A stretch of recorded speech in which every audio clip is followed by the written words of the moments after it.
Hey guys, this is Mr. Duck and Bubbles, and this time I'm looking at two Transformers Prime figures from the new Transformers Prime Robots in Disguise line. And these two figures I've been wanting to pick up for quite some time. We've got Wheeljack, which was a highly anticipated figure, and Soundwave. Now before we get into detailing, I just want to show you how the character art for Soundwave looks pretty cool. The purple energon looks real nice. And then Wheeljack with his cannon. Unfortunately, we don't have that. Unfortunately, he doesn't do that. But fortunately, Shapeways has managed to make one copy of their own. Now, I bought both of mine at Toys R Us. I'll just show you. And if we can just... I know it's a little hard, but it says, as a former member of the Wreckers, Wheeljack can take care of himself. That's a nice little bio we have here for Wheeljack. And for Soundwave, for his bio, it says this: Soundwave intercepts electronic transmissions for his leader, Megatron. A nice little figure. And I kind of like how they look. So, I would say let's get these guys open and see how cool they are, but I've already opened the packages. So, let's just see how cool these guys are. Okay, so here we have Soundwave and Wheeljack opened up and out of their packaging. I know I already opened the packages for these guys, but let's just take a look. Forgive me if I couldn't review them anytime sooner. Excuse me, I just my board, but let's have a look at... Let's have a look at Soundwave first. As you can see, he's a bit of an unmanned drone plane. You know, the ones that they use in the U.S. military. Well, the color scheme is very accurate to the actual thing, and he's accurate to Soundwave, though he only transformed once. If you've already noticed, you've got bits of purple dark energon on him. I believe all the Decepticons have that, especially when it comes to Cyberverse figures. He does have only one piece of landing gear, and he looks good with that. But one thing I did notice is, because of the transformation, this allows him his mouth. It's like he's got a beak. Now, I actually seen someone do a classic Skylinks for this figure using the Soundwave figure. It's great, and he looks pretty cool. From all sides, he looks pretty sweet. Not much in terms of undercarriage chunk with most jet planes. Looks pretty good, but he's got a gimmick in this mode. Well, not actually a gimmick. I'll just show you. I just need to fix this up. Take this part out. So you just fold out the wings, and here you have Laserbeak. I think this is how he looks. This is definitely the way it's supposed to fly, because this way he's getting no aerodynamics on there. This is how he is in the show. We only saw it in Darkness Rising Part 3, unfortunately. And it plugs onto Soundwave's on the top of Soundwave. Now it looks pretty cool. Now compared with the Generations War for Cybertron Soundwave, this guy's thinner and show accurate. This guy's bulkier and video game accurate. For those of you who have not played the game, I highly recommend you play War for Cybertron, and I recommend you check out the new upcoming Fall of Cybertron game coming this September. This guy's more bulky and is a road vehicle. Soundwave's an air vehicle. And he looks pretty cool. So now, let's have a look at Wheeljack. I can't exactly tell what the vehicle mode is, but judging from my perspective, I'm saying it looks like a futurized version of the Lancia Stratus, which is the vehicle mode that the G1 Wheeljack was based on. It rolls as typical, but mine kind of having a little trouble trying to get. Oh, there we are. Scratch that. Fixed.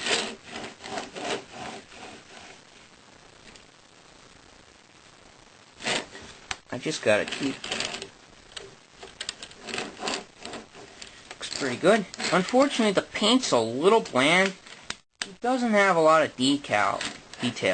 Not a lot of paint apps. It's mostly white with some green and red on the front. Just some red on the sides, only little.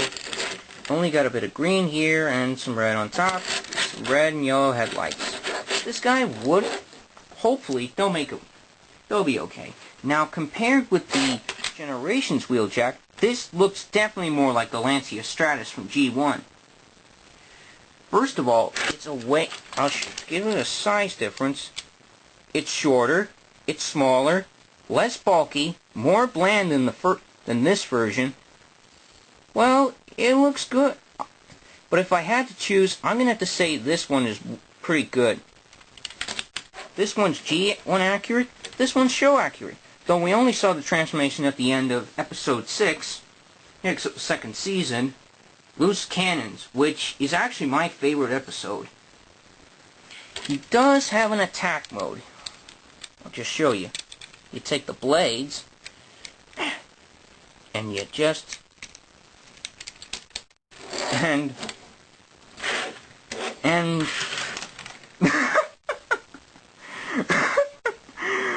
I just gotta say, this looks silly. I've never seen a mammoth car do that.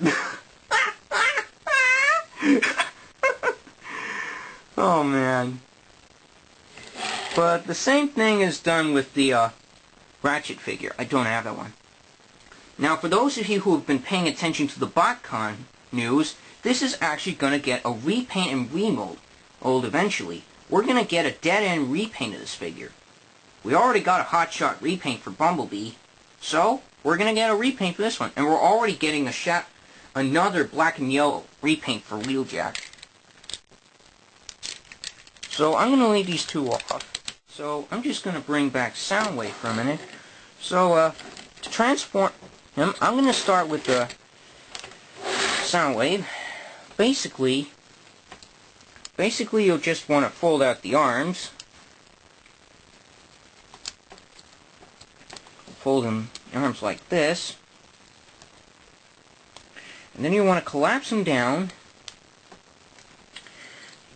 Now for the legs, I usually transform it like this. Fold it out. Fold out his his feet. And then you're supposed to chicken leg him a little.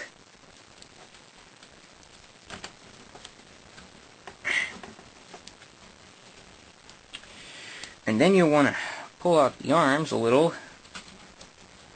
Oh, and just a word of warning. One of the joints on this arm on my figure is a little loose. Now the best feature about Soundwave is that when you pull this back, you just pull this back and his head pops up. Sweet. That's a feature I like. So here we have Soundwave in robot mode. I'm just gonna quickly put him off to the side and transform Wheeljack a little. So first thing you'll want to do is just pull out the arms like that, and then you want to disconnect this piece from the front end and place it there. Then you want to put the shoulders into position. But the feet transformation is my favorite out of this figure. So watch. You'll want to unclip this part right here, fold it there, push it up, pull it in, pull out the feet, pull out the foot, and there you go. That is awesome. That is really cool. Oops. Now I just transform it, push, turn.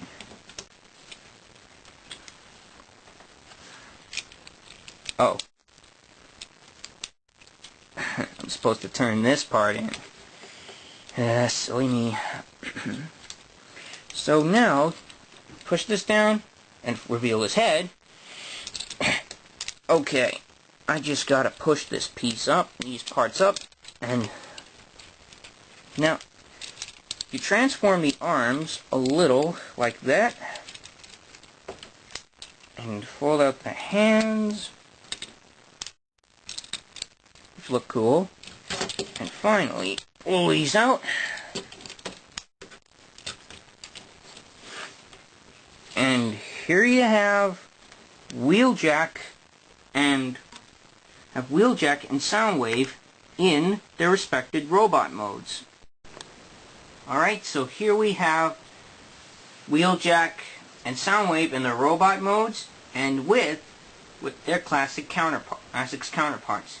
Now, I'm just going to take the Wheeljacks off to the side for a minute and put you up with Soundwave.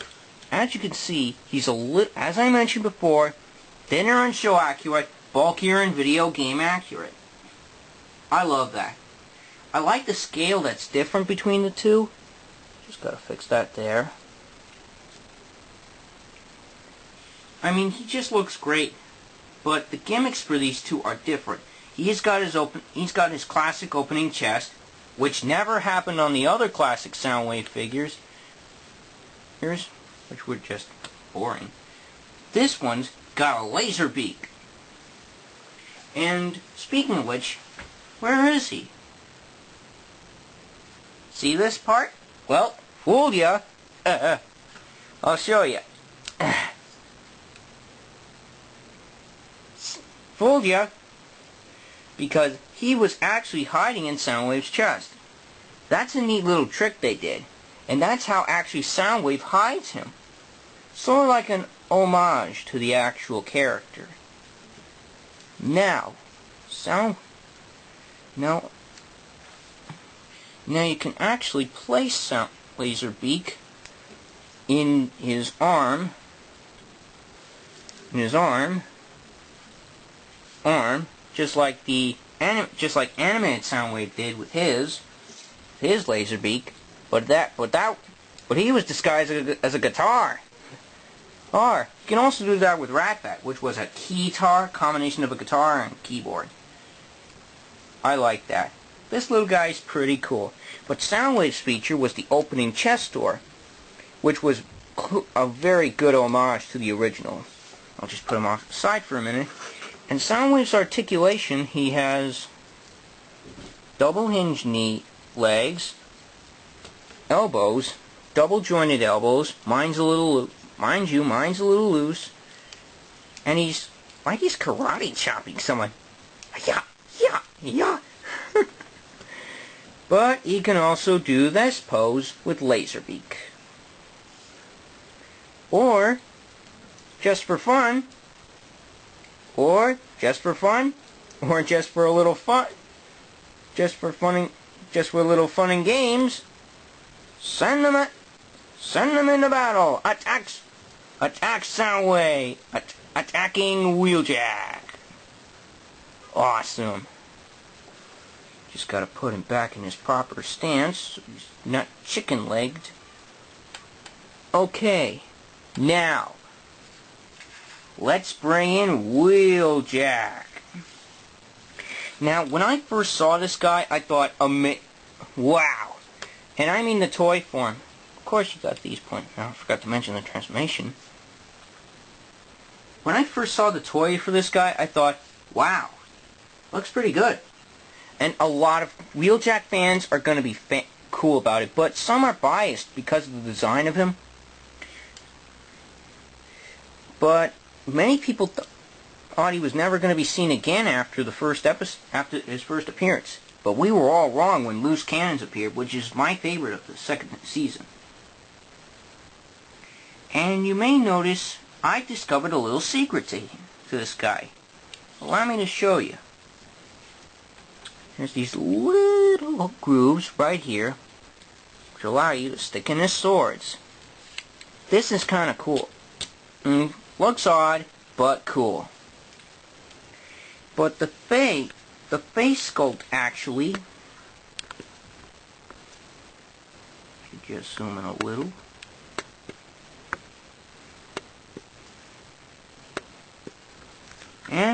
looks pretty good. It's not show accurate though. Third-party company Dr. Dye, I think, is releasing an upgrade set with a show accurate head and a little side bomb attachment.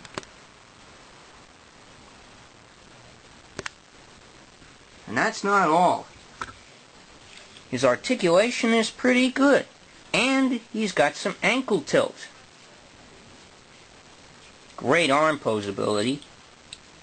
Went in there. And you can hold, and as for weapons, there are two ways. You can hold it like this, and tradition, or if you want to go real assassinous, have him stab somebody. And slash then kill somebody. Oh my god. This guy is pretty cool. No doubt in my mind, this Wheeljack is awesome. And it's going to receive a lot of awesomeness. Positive feedback. Receive lots of good reviews. Positive feedback.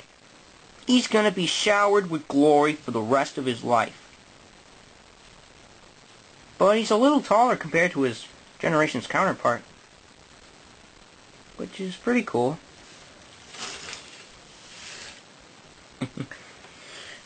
Now I'll just bring him back for the final shot.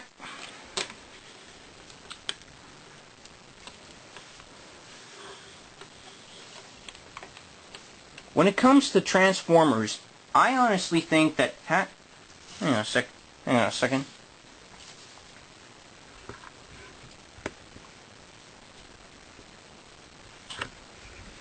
Just gotta move back.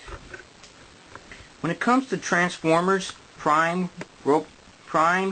Generations, Robots in Disguise, whatever you want to call it, I think Hasbro did a fantastic job with both Wheeljack and Soundwave for Transformers Prime RID, and I'm going to be reviewing Generations Soundwave and Generations Wheeljack some other time. I just wanted to compare these two. Though with the Wheeljack figure, I have seen a custom Transformers Prime Drift repaint of him, and I've recently seen a Transformers Prime Tracks repaint. With the dead end repaint, however, he's going to have an entirely new head, but the color scheme is really awesome. I like that. I'm going to love that one as much as Wheeljack. So, I think this is a great little set, and I think you should get it. I highly recommend picking up Wheeljack. If you're a big Wheeljack fan, pick this one up. And if you're a big Soundwave fan and like having a few, and if you want to be a bit of a troop builder, you can buy a few of these so you can make your own Soundwave drones, with this one being the commander. I'm not trying to be biased, but that's an idea I have. So, thanks anyway. Until next time, this is Mr. Duck and Bubbles, signing off.